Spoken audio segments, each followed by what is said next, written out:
Hi, and welcome. You're listening to the X22 Report. My name is Dave, and this is episode 1195B, and today's date is February 3rd, 2017, and the title of the episode is The Elite Shift into Overdrive as Tensions Around the World Are Rising.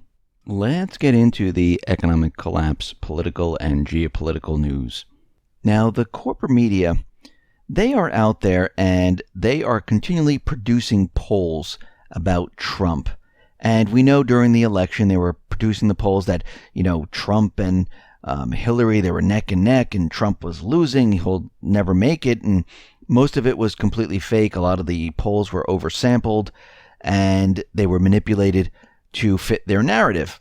Well, now there's a new poll out there, and this is coming from the Public Policy Polling, which suggests that 40% of registered voters in the U.S. support impeaching Trump right now. Now, when you look at this, you can see that, it's another rigged poll. And they are oversampling. And when you look, you can see that the oversamples, it's about 41% of the respondents calling themselves Democrat versus 30% Republicans. So it's kind of weighted in the direction of Democrats versus Republicans. So already you can see that these aren't true polls. And when you're looking at this, you can see that this was done on purpose because they wanted to make a news story. They wanted to put it out there. And you can see that they're trying to push their agenda to show that Trump is unfit to hold the presidency. And it's completely ridiculous because when you look at the polls, you can see they're pretty much useless, but even with a ridiculous Democrat oversample, Trump's approval rating was found to be 47%. And finally, while 40% of registered voters apparently think Trump should be impeached for his immigrant ban, 47% of voters somehow approve of the ban. I mean, these numbers don't even make sense. Now, talking about numbers, we understand that the immigration ban is about a week old right now. And out in the Washington Post and NBC, they're saying there are over 100,000 visas that have been revoked following Trump's ban on travel from 7, and of course they said mostly Muslim countries, which is absolutely ridiculous. It's these 7 countries. And there's different religions in the country. It's not just Muslim. And this is coming from a government attorney in Alexandria Federal Court saying that 100,000 visas were revoked. And you need to start to think. So 7 countries, 100,000 were revoked. And we see that, do these numbers actually make sense? Because when you multiply them out, we see that it would mean that there are 5 million that are issued a year from the 7 countries. Then you go onto the government website and you look at the total number of visas that are processed per year with many countries, not just the 7, but all the countries, equals 10 million.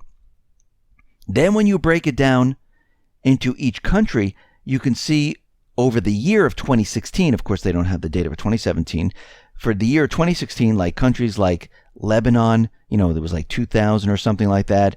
From Yemen, it was a couple thousand, 1,500 or something like that.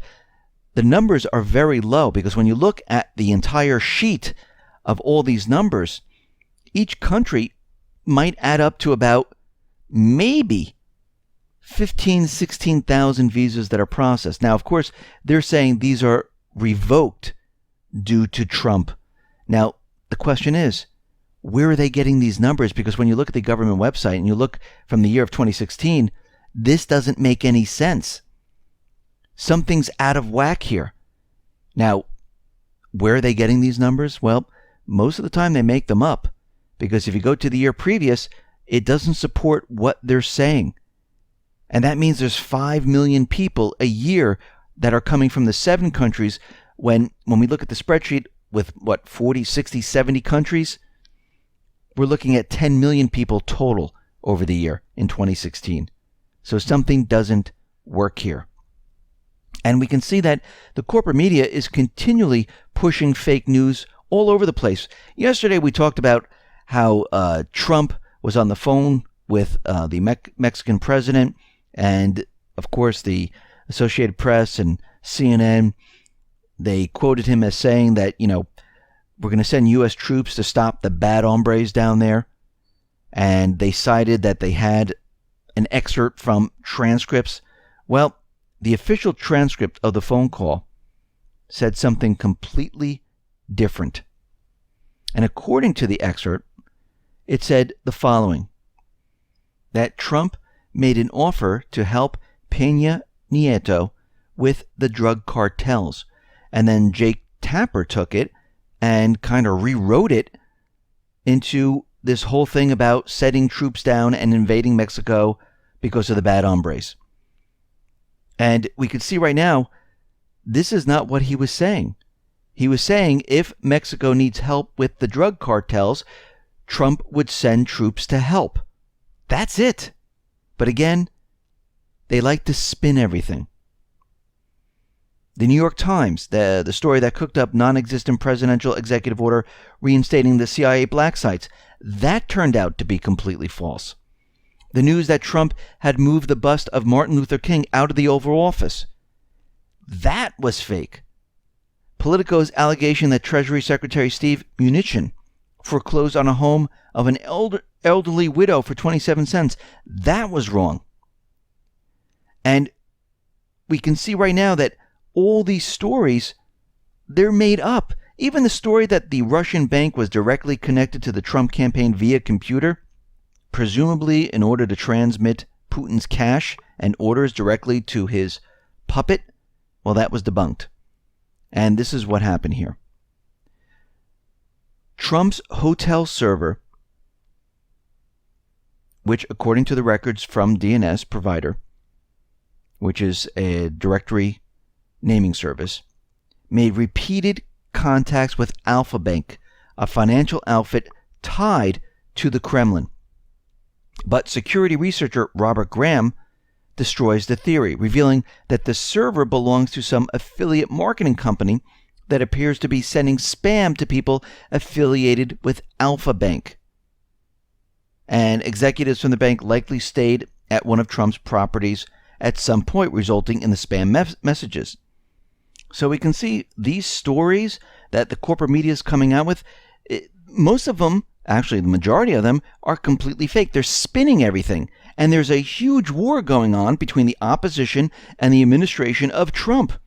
Actually, let's take what happened with the Australian Prime Minister, where apparently it's out in the corporate media that Trump hung up on Prime Minister Malcolm Turnbull. And we can see, well, this didn't happen once again.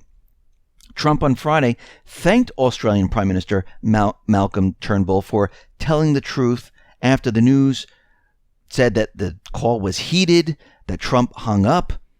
And we can see right now, the Prime Minister said, no, the call didn't go like that. It was very businesslike. They had a very nice conversation. And nothing that the corporate media is saying is true. And he did this on a radio interview in Australia, that Trump did not hang up on him, and the call ended courteously. And now we have this new thing that's out there. Kellyanne Conway, she said there was a Bowling Green massacre, and I see it all over CNN. I see it all over social media. Everyone's making a big deal about it, saying there is no massacre in Bowling Green. She already corrected herself, but nobody wants to hear the correction. And Conway came out and clarified that she meant to say terrorists in reference to the 2 Iraqi citizens living in Bowling Green who were arrested in 2011 for trying to send weapons to al-Qaeda in Iraq. And when you look at the news stories and you go back on Google to 2011, this actually did happen. And we can see right now, she might have, misspoke, and she probably should have said prevented a Bowling Green massacre or something like that.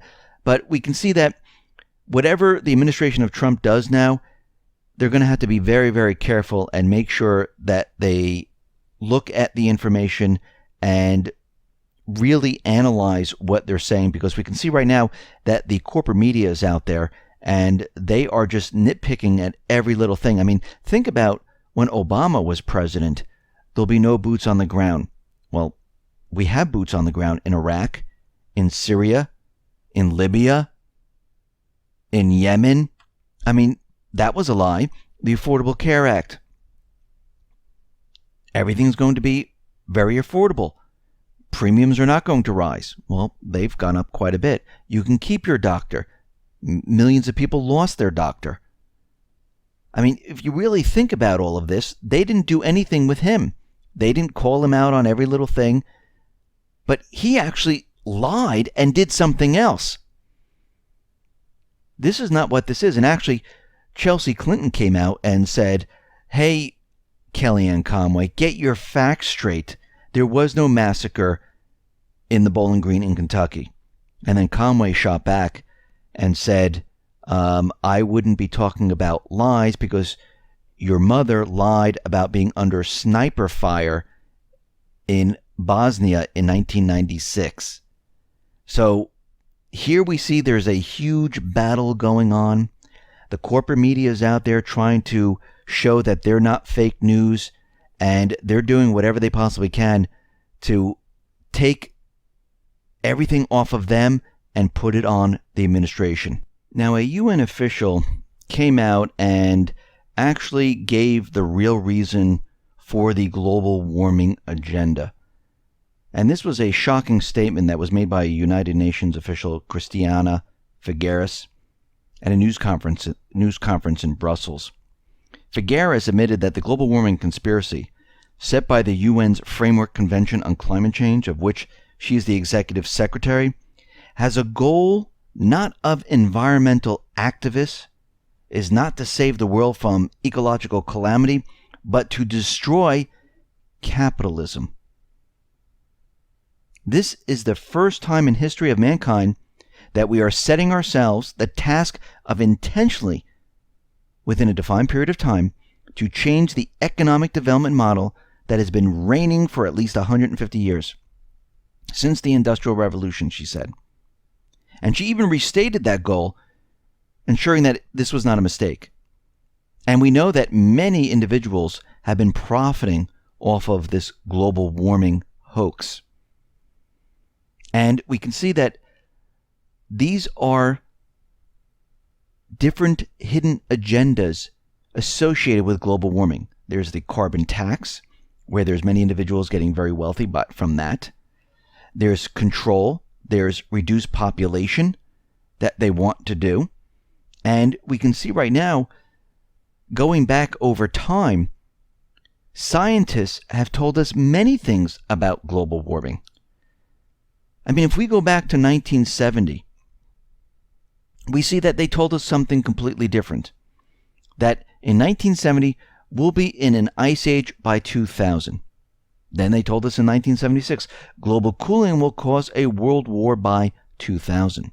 In 1989, global warming and rising sea levels will wipe out entire nations off the map by 2000. 1990, we have 5 to 10 years to save the rainforests. 1999, the Himalayan glaciers will be gone in 10 years. Snow will soon be a thing of the past. 2007, global warming will cause fewer hurricanes. 2008, the Arctic will be ice-free by 2013. 2012, global warming will cause more hurricanes because they realized when they said there'll be fewer hurricanes that there were more hurricanes, so they needed to change it. 2014, the science is settled. Again, the science is never settled. Because as you can see from all of this, they've been wrong all the way through up until this point. And it was almost the same as if you go back in time when the church said, well, the sun revolves around the earth. And anyone who doesn't agree with this, guess what? You're going to be thrown into prison, and we're just not going to believe you. And this is exactly what is going on today. But they're using scientists as the word from God that if you decide to say otherwise, Well, that's ridiculous. Now, they should be able to give the raw data to anyone. And if you know anything about science, you should be able to repeat what they have shown. And the problem is Congress was asking for the raw data, and they will not give it. They keep saying the science is settled. Science is never settled. Think about all the things science has told us. Asbestos is okay for you, and then many years later it causes cancer. I mean, think about all the things that you have to go back in time and say, okay, this is not true. And this happens quite a bit. And you have to remember, most of the scientists, I would say the majority of them, they're getting funds from the government to push this agenda. If they don't, those funds dry up. And once they're into it, how can you backtrack and say, yeah, this was all fake, I lied? You know what that would do to their credibility today? They'd be done as scientists. And they have to stick to the story, and this is why all of this continually changes over time. Now, out in Ukraine, we see that Russia is initiating a criminal case against the Ukrainian government for shelling Donetsk. And we see right now that Putin, Russia, they are pointing to Ukraine, saying they have started the offensive. And actually, Ukraine admits it. They did start the offensive. But what's very strange is that the former South Carolina governor, Nikki Haley, well, she made her first appearance before the UN Security Council to condemn Russia for the renewed violence in eastern Ukraine. She went on to say, I consider it unfortunate that the occasion of my first appearance is one in which I must condemn the aggressive actions of Russia. It is unfortunate because it is a replay of too many instances over many years in which United States representatives have had to do that. Well, this is completely the opposite of what Trump has been saying. Because Trump has been saying that, the U.S. would end U.S. sanctions on Russia and recognize that Crimea is Russian. And she was out there saying that because of the aggressive actions of Russia, that Russia needs to return Crimea. But we have to understand what is going on here. McCain and Graham, they were out in Ukraine. And there is a video where they met with Poroshenko. And they were encouraging Kiev forces to attack. Actually, Graham said, this is the year of the offensive. And now McCain is out there asking for lethal weapons, for funds, for Ukraine. So you can see where all this was going. We see a U.S. destroyer has entered the Black Sea for naval drills. This is the USS Porter. And again, because of the Montrose Convention, the ship can only stay in this area for a short period of time. And again, there are drills going on right now. And these drills that are going on, the code name is Sea Shield, and it is led by Romania. We see now that tensions are really building with Iran, with China, with North Korea. General Mattis is giving a warning to North Korea about their testing of nuclear weapons. We have to remember they have that radar system out in South Korea monitoring everything, and the U.S. said they will shoot down any threat that is coming from North Korea. We see that Trump, he has given a warning to Iran about what is going on here. So, and he's placing sanctions on Iran. And Russia's out there saying this is completely counterproductive. This makes no sense whatsoever. And we can see that the elite, they're playing upon this, giving him intel. They want a war started. They don't care if it's North Korea, Iran, China. All the players, if you notice, are completely the same. Now, the U.S. is sending a naval destroyer off the Yemen coast because we see tensions are rising. And this is the USS Cole. It arrived in the vicinity of Bab al-Mandab, the strait off southwestern Yemen. We also understand that the Yemeni government, the officials there, they're saying that the United States fired missiles at the mountains of al-Marikisha in Yemen, because that's where supposedly the al-Qaeda stronghold is. And we need to understand that there was intel that Obama received about certain al-Qaeda factions inside of Yemen. And he held off sending any type of troops or team into this area. He decided to wait for Trump to do this.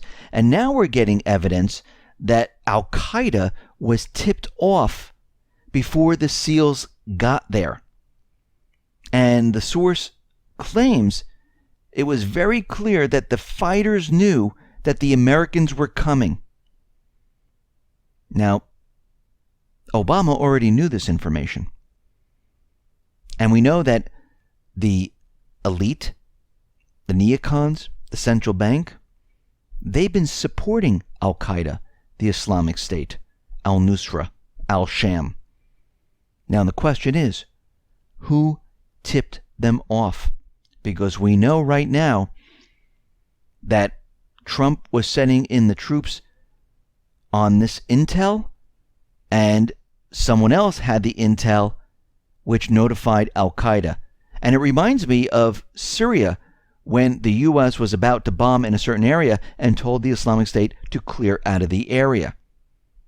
Because, once again, we are seeing that the United States government, the neocons, the elite, they are using these paid mercenaries to overthrow and cause chaos in the region.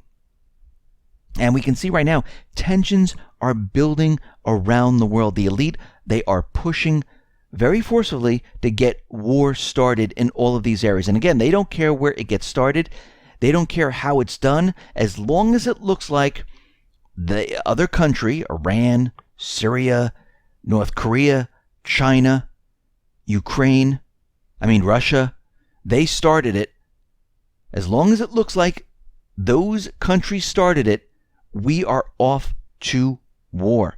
Listen, everyone, thanks a lot for listening. Be well, be safe, and especially be prepared. Thanks a lot.